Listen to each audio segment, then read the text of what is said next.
이제 로마서 강의 거의 마지막 시간이죠. 다음 주에 마지막인데요. 제가 금년에 마치려고 조금 무리하게 한 장을 올해도 한 장을 읽고 다음 주도 한 장을 읽게 되는데요. 짧은 시간 안에 핵심 메시지를 같이 해보겠습니다.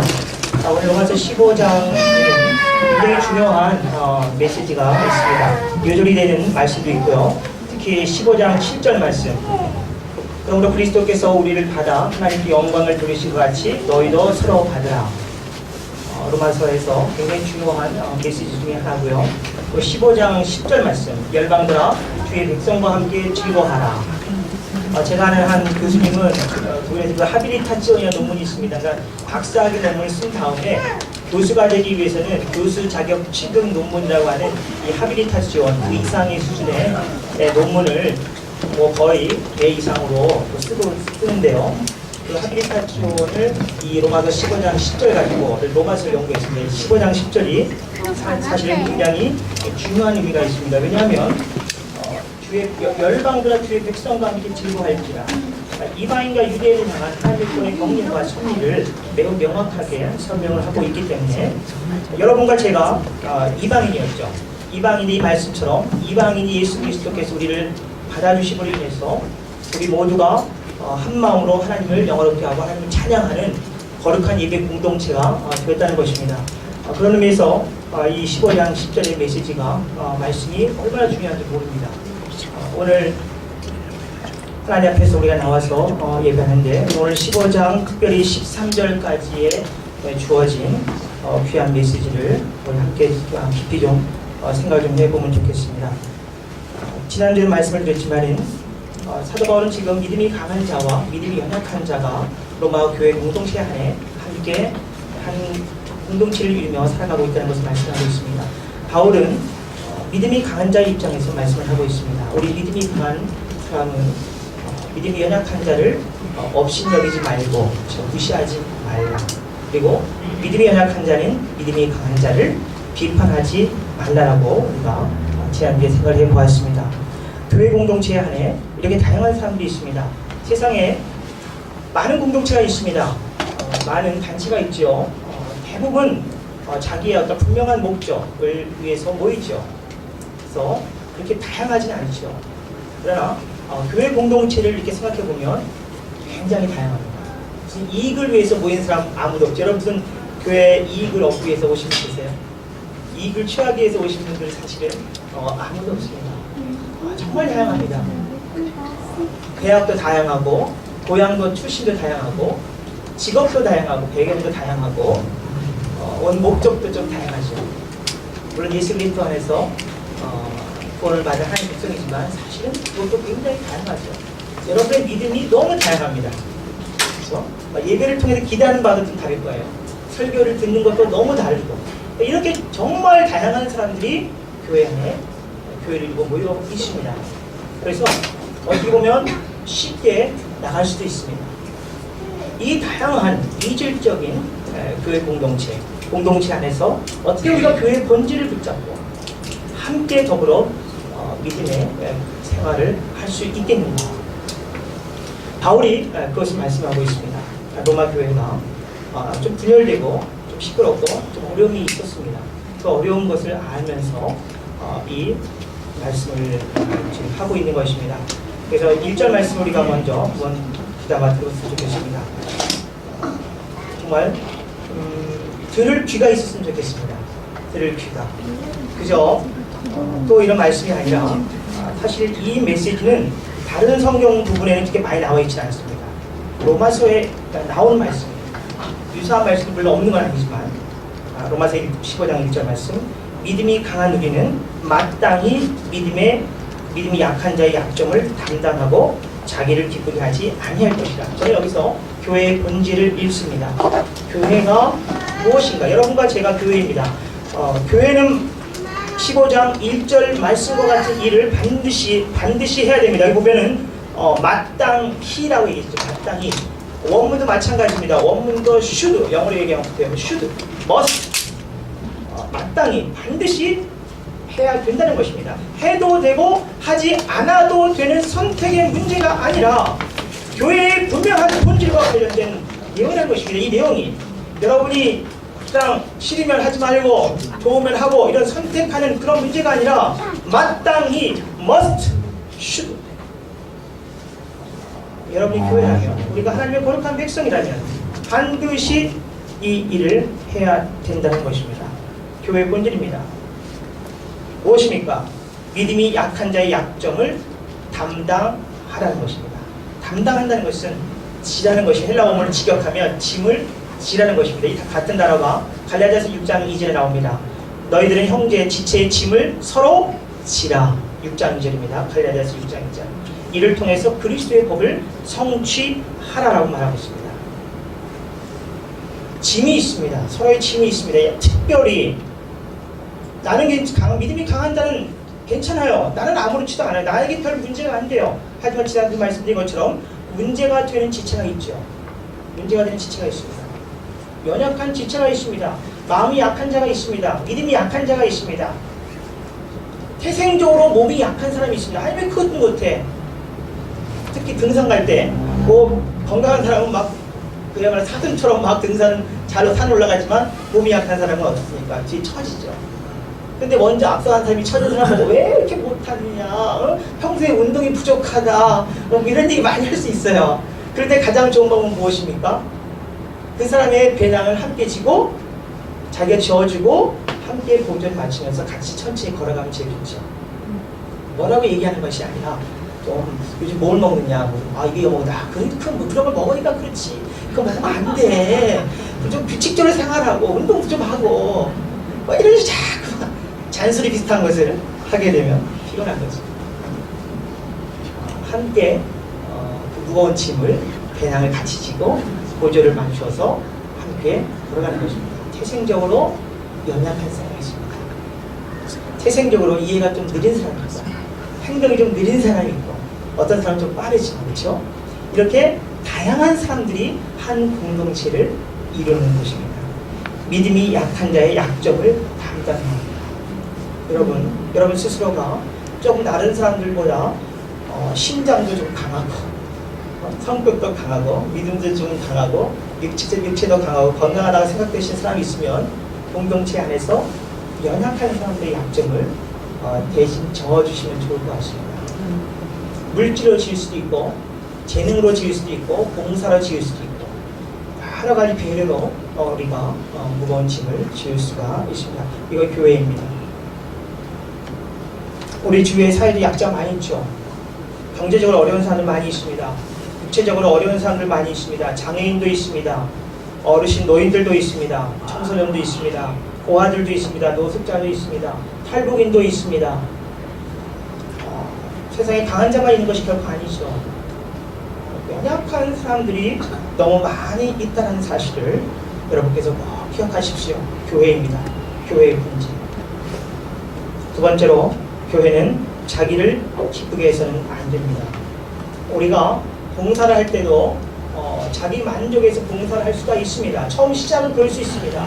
성가대도 마찬가지죠. 난 노래를 잘하니까 내 재능을 하나님의 영광을 위해서 그렇죠? 나는 이것을 기쁘고 만족하다. 처음에는 자기의 만족으로 자기 기쁨으로 봉사할 수 있고 섬길 수 있고 그 일을 할 수가 있습니다. 하지만 점점 가서는 나를 위한 기쁨이 아니라 하나님의 영광을 위한 기쁨. 하나님의 영광을 위한 기쁨의 가장 중요한 것은 다른 사람을 섬기는 기쁨입니다. 사실 찬양을 통해서도 우리 공동체의 다른 사람들을 섬기는 것이죠. 경배와 찬양팀을 통해서도 먼저 하나님께 영광을 돌리지만 또 다른 사람들을 섬기게 되는 것입니다. 우리가 나를 기쁘게 하는 일을 하기 참 쉽습니다. 연약하기 때문에 자기 만족, 자기 기쁨 그 일을 통해서 때론 물질은 얻지는 못하더라도 스스로의 만족을 위해서 할 수가 있습니다. 사실 자기 의와 관계가 있죠. 그런 봉사와 그런 섬김은 한계가 있습니다. 누가 인정을 해주지 않으면 불평이 나오게 되고 불만이 나오게 되고 그만하게 됩니다. 왜냐? 자기 힘으로 하기 때문에 자기 의로서 하기 때문에 자기 힘, 자기 의는 항상 지치게 되어 있습니다. 우리는 연약하기 때문에. 하지만 우리 안에서 성령께서 역사하셔서 하나님께서 나에게 주신 은혜의 원리대로 하자면 그 은혜의 원리가 나를 움직이고 나를 작동하면 사실은 덜 힘들죠. 이 말씀 그대로 다른 사람을 기쁘게 하는 삶, 자기의 유익과 자기 만족과 자기 기쁨이 전혀 없다 하더라도 나의 성김과 나의 봉사와 나의 재능과 내가 가진 물질을 통해서 다른 사람이 행복하고 다른 사람이 기쁘고 하나님께 영광이 되면 그것으로 만족한 거죠. 그게 전부예요. 내가 지금까지 이렇게 어떻게 봉사했는데 어떻게 섬겼는데 또 어쩌라는 거예요. 다 하나님의 영광을 드리는 것이죠. 안 해도 돼요. 봉사 안 해도 돼요. 사실은 하나님과의 관계성 속에서 하나님께서 우리에게 주시는 그 가르침, 그 은혜가 있기 때문에 그 은혜가 작동돼서 우리가 소명을 받기도 하고 우리가 봉사하기도 하고 우리가 물질과 재능과 삶을 시간을 나누게 되는 것입니다. 그래서 2절 말씀처럼 우리 각 사람이 이웃을 기쁘게 하되 그렇습니다.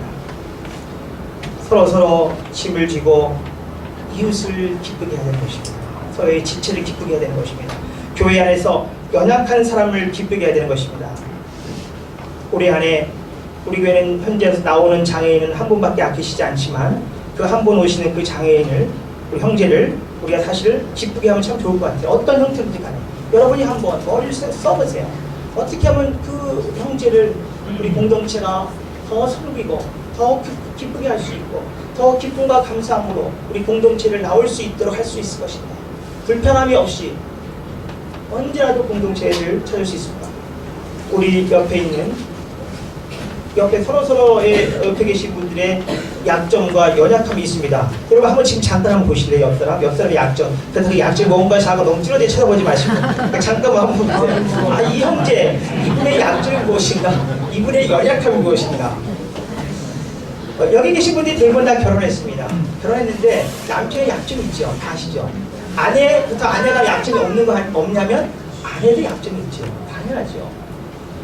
아내도 약점이 있고 남편도 약점이 있어요. 또 습관적인 좀 이상한 습관이 있단 말이에요. 그렇죠? 항상 양말을 버릴 때 어떤 사람은 그냥 하면 되는데 이렇게 묶어가지고 노는 사람도 있고 또 옷장을 열 때도 열고 옷을 집어넣는 것까지 좋은데 옷장 문을 안 닫는 사람도 있단 말이죠. 네? 네. 만약에 남편이 그 옷장 문을 안 닫아요. 그래서 한 30년이 흘렀어요. 자, 30년 동안 옷장을 안 닫는 습관이 있단 말이죠. 뭐 어쩔 수 없어요. 그 약점이 30년 내내 부인이 불편하겠어. 왜 옷장을 안 닫느냐고. 그 쉬운 건데 이제 뭔지 아세요? 쉬운 건데 못하는 사람이 있어요. 너무 쉬워요. 그렇죠? 너무 쉬운 일인데 못하는 사람이 있다는 것입니다. 그럴 때 어떻게 하면 되죠? 그럼 아내가 톡 치면 되잖아요. 손가락으로 한번 톡 치면 물이 닫힐 거 아닙니까? 그걸 가지고 계속 왜 문을 안 닫느냐 이렇게 얘기하면 피곤한 거예요. 피곤한 거죠. 치약도 마찬가지. 제가 몇 달 전에 어느 글을 읽었는데 남편인지 아닌지 잘 모르겠지만 누가 치약을 중간부터 항상 눌러서 쓰는 사람이 있단 말이죠. 그러면 이제 부부 중에 한 분이 스트레스를 받는 거야. 아, 왜 뒤에서부터 짜지? 왜 중간에 또 해갖고 하느냐?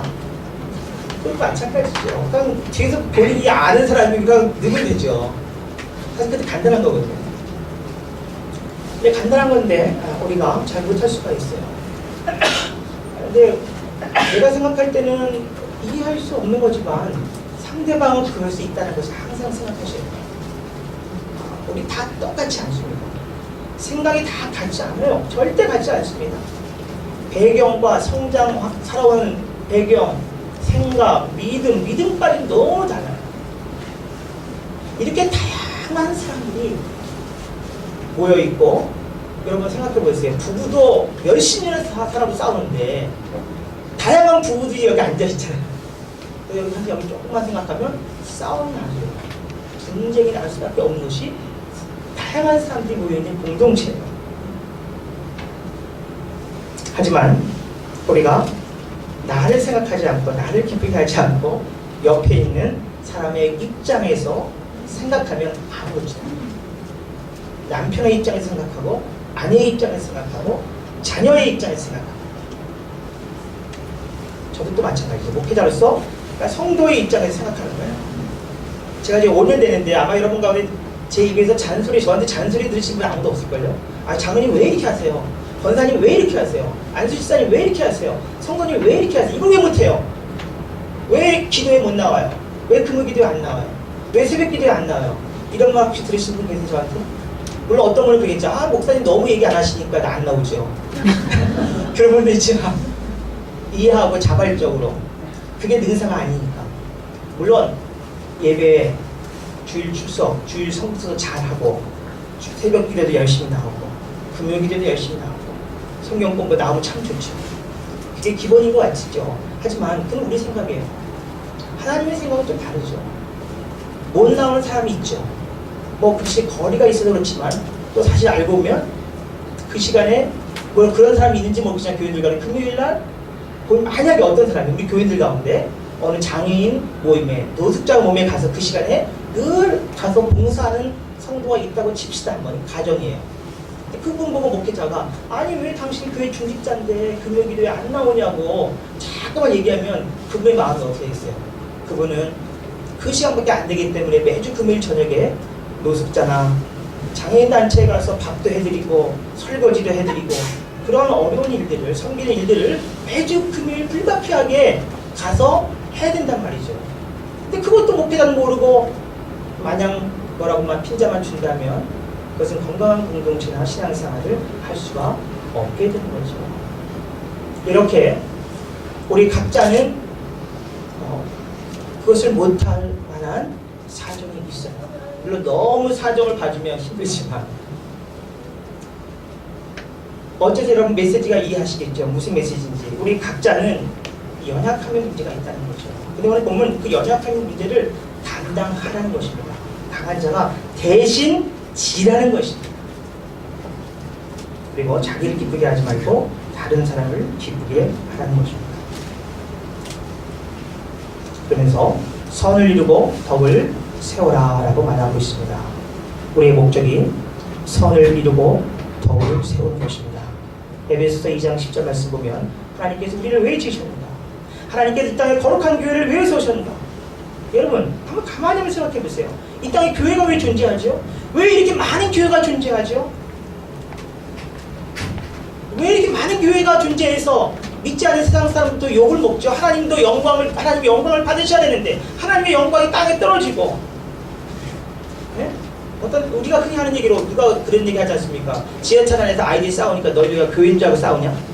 왜 이런 말을 우리가 농담인지 진담인지 잘 모르겠지만 얘들아 여기 교회인 줄 알고 싸우냐? 교회는 사람들 다 머릿속에 싸우는 곳으로 인식이 되는 거죠. 얼마나 황당해요. 이게 참 하나님께서 이 땅에 교회를 세우신 목적은 선을 이루기 위해서, 여러분과 제가 선한 일을 감당하도록 하시기 위해서 하나님께서 이 땅에 교회를 세우셨습니다. 그래서 선한 일을 하고 이건 덕을 세운다. 여기 덕을 세운다는 건데 헬라어 원문을 직역하면 건물을 건축한다는 의미가 있어요. 건물을 건축한다. 그러니까 건물을 건축하는 거예요. 그러니까 건물이 뭐죠? 성경적으로 보면 성전이죠. 지금 여러분 절대로 지금 교회를 짓는다 할 때 성전을 짓는다고 생각하지 마세요. 그건 구약적인 개념이에요. 그러니까 교회는 건물을 짓는다 생각하세요. 성전 건축 건물, 그건 사실 비성경적이죠. 그러니까 교회 건물을 짓는 거예요. 성전은 누구죠? 성전은 여러분 한 분 한 분이 성전이에요. 명확한 성경적인 이해를 갖고 있어야 돼요. 여러분 한 분 한 분이 성전이에요. 예수 그리스도의 십자가의 구속사건 이후에 성전은 오직 성령 하나님께서 거하시는 곳, 여러분 안에 성령이 거하십니다. 우리가 선을 이루고 한 분 한 분을 건강하게 그리스도 안에서 세우는 그 일을 하나님께서 우리로 하여금 하도록 만드셨습니다. 3절 볼까요? 그리스도께서도, 바울의 근거입니다. 신학적인 근거입니다. 그리스도께서도 자기를 기쁘게 하지 아니하셨나니 기록된 바 주를 비방하는 자들의 비방이 내게 미쳤나이다. 바울의 시편 69편을 인용합니다. 그렇습니다. 그리스도 예수, 여러분과 저의 생명의 구주가 되신 예수 그리스도도 자기 자신을 위하여 살지 않으셨다는 것입니다. 오히려 여러분 아시는 것처럼 우리 그리스도 예수에게 엄청난 비방이 쏟아지지 않았습니까? 예수 그리스도의 공생애 동안에 많은 사람들이, 종교 지도자들이 주님을 비방했어요. 왜 주님은 저렇게 지도자들을 제 멋대로 키우나? 왜 저런 일을 하도록 내버려두나? 율법을 어겨도 왜 주님은 내버려두나? 왜 주님은 저렇게 세리와 죄인들과 병자들과 함께 생활하나? 꼿꼿이 다 물었어요. 율법이 어긋나기 때문에. 율법이 무엇이니? 자기의 판단이지 사실. 자기의 생각과 자기의 판단 기준과 자기가 지금까지 배워왔던 것과 어긋나기 때문에, 같지 않기 때문에 나는 지금까지 이렇게 배웠는데 왜 당신이 이렇게 설교하느냐? 왜 당신은 제자들에게 이렇게 가르치느냐? 꼿꼿이 바리새인들과 서기관들과 율법학자들은 예수 그리스도를 정죄했고 예수 그리스도를 직역적으로 쫓아다니면서 집요하게 비난했단 말이죠.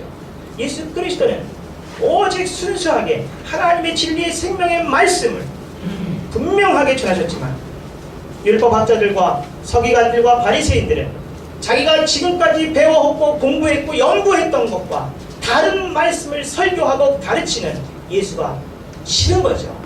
싫은 거예요. 미워한 거예요. 다른 것을 이해합니다. 다른 것을. 우리 예수마을 공동체가 이 시대의 다른 교회들과 우리는 다른 길을 걸어가야 되죠. 이 시대의 교회는 넓은 길을 걸어갑니다. 그러나 예수 그리스도는 좁은 길을 걸어갔습니다. 좁은 길. 세상 사람들이 배척했던 사람들, 우리 주님은 그대로 품으셨습니다. 받으셨습니다.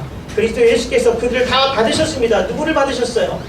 당시 주류 교회가, 교회는 아니지만 주류 바리새인들과 서기관들과 율법학자들과 당시 주류 계층의 지도자들이, 종교 지도자들이 배척했던 모든 부류의 사람들, 세리, 죄인, 장애인, 병자들, 여성들, 어린아이들,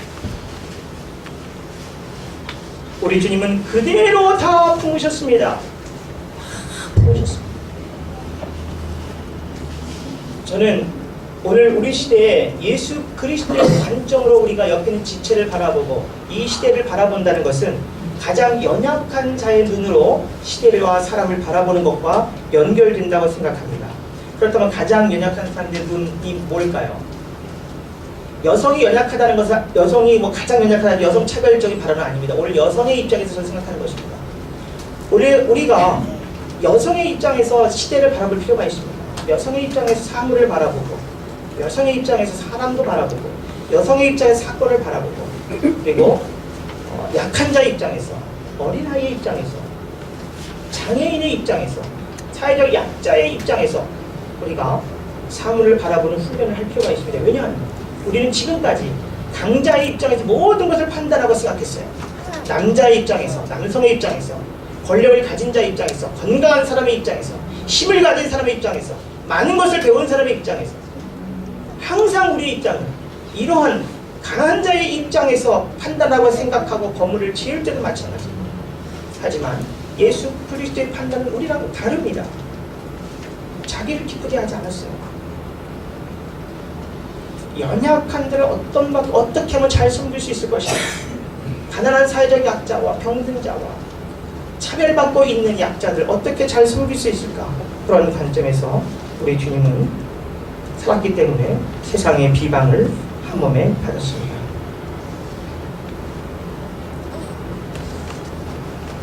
하나님께서 우리에게 말씀을 주십니다. 우리에게 말씀을 주신 것은 우리가 말씀을 통해서 인내하고, 그리고 말씀을 통해서 우리가 이 땅에서 소망을 갖는 하나님의 거룩한 백성으로 살아가기 위함이라는 것을 우리가 깊이 묵상할 필요가 있습니다.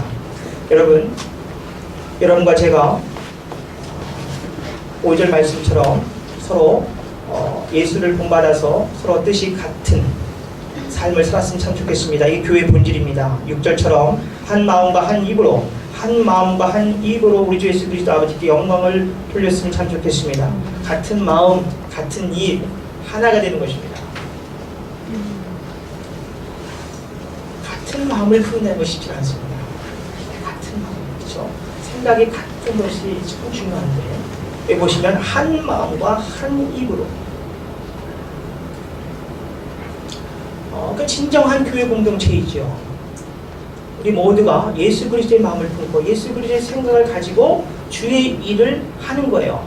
다른 생각이 아니라, 자기 중심적인 생각이 아니라 이렇게 하면 되겠지, 내 중심적인 것이 아니라 그리스도 예수 중심으로 생각을 해서 서로 뜻이 같고 한 마음과 한 입으로 하나님께 영광을 돌리는 그런 정말 깨어있는 공동체, 저는 그러한 우리 예수마을교회가 되기를 소망합니다. 그것이 교회를 향한 하나님의 뜻입니다. 그래서 서로 진정으로 받아야 됩니다. 7절 그리스도께서 우리를 받아 하나님께 영광을 돌리신 것 같이 너희도 서로 받으라. 서로 받기가 쉽지가 않습니다. 우리가 죄가 많기 때문에 하지만 하나님께서 우리를 사랑하셔서 우리를 그대로 받으셨어요. 여러분 그거 아시죠? 하나님께서 여러분을 받으셨어요. 여러분 너무 잘 아시잖아요. 여러분이 얼마나 죄인인가를, 여러분이 얼마나 악한 자인가를, 여러분이 얼마나 연약한 자인가를 여러분이 아세요. 우리가 우리 자신이 얼마나 죄인인가를 알고 있습니다. 하지만 이러한 죄인을 하나님께서 그대로 받으신 것입니다. 하나님의 사랑이죠. 이것을 바울은 크게 두 가지로 얘기하고 있습니다. 왜 하나님께서 그리스도 예수를 통해서 우리를 받으셨는가? 이게 두 가지. 첫 번째 8절에서 나오는 하나님의 진실하심. 하나님이 진리시기 때문에 그렇습니다. 그분이 참이시기 때문에 그렇습니다. 조상들과 말씀하신 것을 신실하게 지키시는 참되신 하나님이시기 때문에 그분이 우리를 그대로 받으신 것입니다. 그래서 그리스도 예수께서 8절에서 할례의 추종자가 되었다고 했어요. 이 추종자라는 말은 종이라는 뜻입니다. 유대인의 종이 되었다는 것입니다. 여러분 다 아시지 않습니까? 종이 된 것입니다. 그리스도 예수께서 하나님의 약속을 지키시기 위해서 그분이 종으로서 이 땅에 오실 수밖에 없었습니다. 그래서 마가복음 10장 45절에서 인자가 온 것은 섬기를 받으려 함이 아니라 섬기려 하고 오히려 자기 목숨을 많은 사람을 위한 대속물로 주려 함이라 이렇게 말씀하셨습니다. 하나님께서 진실하시고 참되신 것을 드러내시기 위해서 하나님께서 이 일을 하셨습니다. 또 하나는 9절에 나온 대로 긍휼의 하나님입니다. 긍휼. 하나님께서 이방인을 긍휼히 여기십니다. 하나님께서 우리 모두를 받으신 것입니다. 이것이 하나님의 긍휼하심에 기인한 것입니다. 하나님의 참되심에 기인한 것이고 하나님의 긍휼하심에 기인을 한 것입니다. 하나님의 긍휼하심이 없다면 여러분과 제가 어떻게 하나님의 거룩한 백성이 되었겠습니까? 말도 안 되죠. 하나님께서 철저하게 우리를 사랑하셨고 우리를 긍휼히 여기셨기 때문에 하나님의 긍휼하심에 의해서 우리가 하나님의 거룩한 백성이 되어서 하나님께 영광을 돌리고 열방 중에서 주님께 감사하고 주의 이름을 찬송하는 그러한 하나님의 거룩한 백성이 된 것입니다. 그래서 유대인과 이방인이 한 하나님의 백성이 된 것입니다. 그 모습이 오늘의 교회의 모습이에요. 놀라운 역사입니다. 예수 그리스도 아들 안에서 열방이 소망을 갖게 된 것입니다. 그것을 12절이 말씀하고 있죠.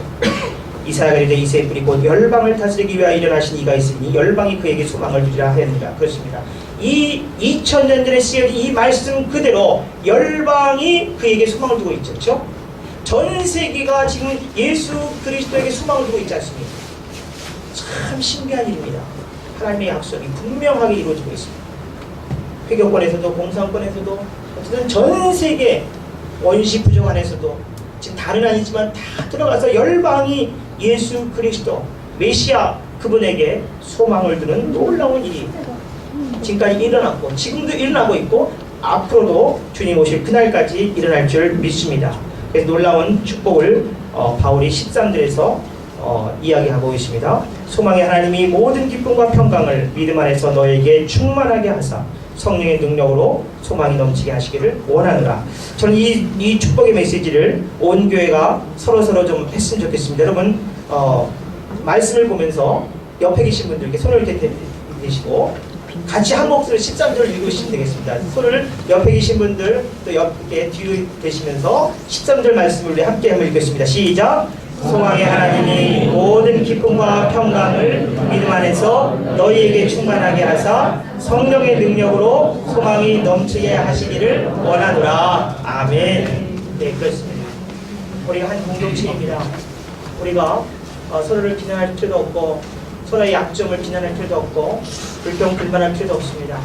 우리가 하나님의 은혜를 기억한다면 약점을 담당하고 나를 기쁘게 하는 삶이 아니라 다른 사람들을 기쁘게 하는 그런 삶을 살기를 소망합니다. 이를 위해서 15장 14절부터 34절 바울이 최선을 다했다는 것을 지금 얘기하고 있습니다.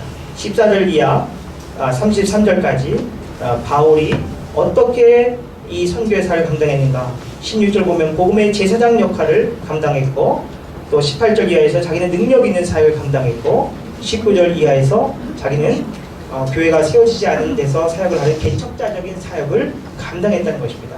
자신이 이렇게 열심히 이 거룩한 일을 위해서 최선을 다해서 정말 복음의 제사장 직분을 감당했고, 이것은 내 능력으로 감당한 것이 아니라 하나님의 은혜가 나를 움직였기 때문에 가능했음을 말하고 있습니다. 그리고 로마서 맨 처음 강의 시작할 때 말씀드린 것처럼 15장 그 이하의 내용에서는 서바나 선교, 즉 스페인, 내가 마지막으로 스페인에 가서 복음을 전하겠다. 이를 위해서 로마 교회에 절대적인 도움이 필요하다는 것을 이야기를 하고 있습니다. 교회의 도움 없이는 선교사가 사실 선교사를 제대로 감당할 수가 없지요. 로마서 15장을 마치면서 다시 한번 1절과 2절의 말씀으로, 그리고 7절 말씀으로 돌아옵니다. 그리스도 예수께서 우리를 받으셨기 때문에 하나님의 영광이 드러납니다. 그리스도 예수께서 십자가에 고난당하지 아니하시고 죽지 아니하시고 다시 살아나지 않았으면 하나님의 영광이 드러나지 않았을 것입니다. 그리스도 예수께서 하나님 말씀에 철저하게 순종을 하시고 십자가에 달려 죽으셨고 다시 살아나셨습니다. 우리를 받으신 것입니다. 여러분을 받으신 것입니다. 나를 받으신 것입니다. 이를 통해서 하나님의 영광이 드러납니다. 지금도 예외가 될 수 없습니다. 여러분과 제가, 우리 예수마을 공동체가 서로 옆에 있는 지체의 약점을 어느 정도는 알 수 있어요. 저 형제, 저 자매의 연약함이 무엇인지를 알 수가 있어요. 또 여러분은 또 저의 연약함이 무엇인지 알 수 있고, 저도 여러분 한 분 한 분의 연약함이 무엇인지를 파악하고 있습니다. 문제는 우리가 얼마나 말씀처럼 약점을 내가 지느냐가 문제죠. 화살을 돌리는 것이 아니라 그 약점을 내가 지고 담당하면서 가느냐가 얼마나 중요한지 모릅니다. 여러분 1절, 2절의 말씀을 절대적으로 붙잡으십시오. 놓치지 않길 바랍니다. 믿음이 약한 자의 약점을 담당하고 우리 자신을 기쁘게 하지 않고 어떻게든지 간에 하나님이 이 땅에 교회를 세우신 목적, 즉 선한 일을 창조하고 그리고 덕을 세우는 것입니다. 교회 공동체를 세우고. 그래서 15장 7절 말씀, 그리스도께서 우리를 받아 하나님께 영광을 돌린 것처럼 우리 예수마을 형제들 한 분 한 분들도 자매들도 서로를 진정으로 받아주심으로 해서 사실 쉽지 않죠. 성령의 능력이 필요하죠. 네. 하나님 앞에 달라고 기도하세요. 하나님, 저 형제, 저 자매의 약점을 내가 정말 담당하고 나를 기쁘게 하는 믿음 생활이 아니라 지체를 기쁘게 하고 연약한 사회적 약자를 기쁘게 하고 섬기고 세우는 그 일을 정말 잘 감당할 수 있도록 저에게 힘을 주시옵소서. 우리 예수마을 공동체에게 그러한 능력을 더하여 주시옵소서. 하나님 앞에 기도하심으로 여러분의 일상을 통해서 또 우리 예수마을 공동체를 통해서 하나님의 영광이 드러나는 거룩한 일상이 될 수 있기를 주의 이름으로 간절히 축복합니다. 네, 기도하겠습니다. 하나님 감사합니다.